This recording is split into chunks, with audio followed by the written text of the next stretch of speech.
பாட்டி, இந்த தங்க மாம்பழத்தை பற்றி சொல்லுங்கள். கப்பி, அந்த பழத்தை சாப்பிட்டால் காட்டில் உள்ள விலங்குகளை மட்டுமல்ல செடி கொடிகளின் மொழியும் புரியும். அது எங்க இருக்கு பாட்டி? காட்டின் ஆழத்தில். தைரியா போ கப்பி. தங்க மாம்பழம், அதை அடைய பயணத்தை தொடங்குகிறேன்.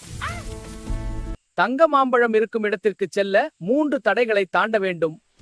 அடடா, அந்த தங்க மாம்பழத்தை நான் பார்க்கணும். நல்லது, நாம் இப்போது பயணத்தை ஆரம்பிக்கலாம். நான் தயாராக இருக்கிறேன். இந்த சிரிக்கும் ஆறு கிச்சு கிச்சுன்னு சத்தம் வருது. நான் ஒரு மூங்கில் படகு செய்து கடந்து போகிறேன்.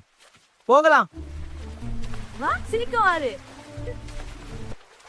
பேசும் மலையை அடைகிறது. கால் இல்லாதவன் ஓடுவான், வாய் இல்லாதவன் பாடுவான். அவன் யார்? அது மழை, தண்ணீர். அந்த பயங்கர முகத்தை வென்று விட்டேன். இப்ப தூங்கும் குகைக்கு செல்றேன். அங்கேயே தூங்கு, நான் பழத்தை மட்டும் எடுத்துப்பேன். அடடா, இந்த தங்க மாம்பழம் எனக்கு தான். நான் ஒரு தாலாட்டு பாடுறேன். ஓ ஓ, கரடி தூங்கு, இனிமையா தூங்கு, கனவுல மல்லிகை பூக்கள் சூடு.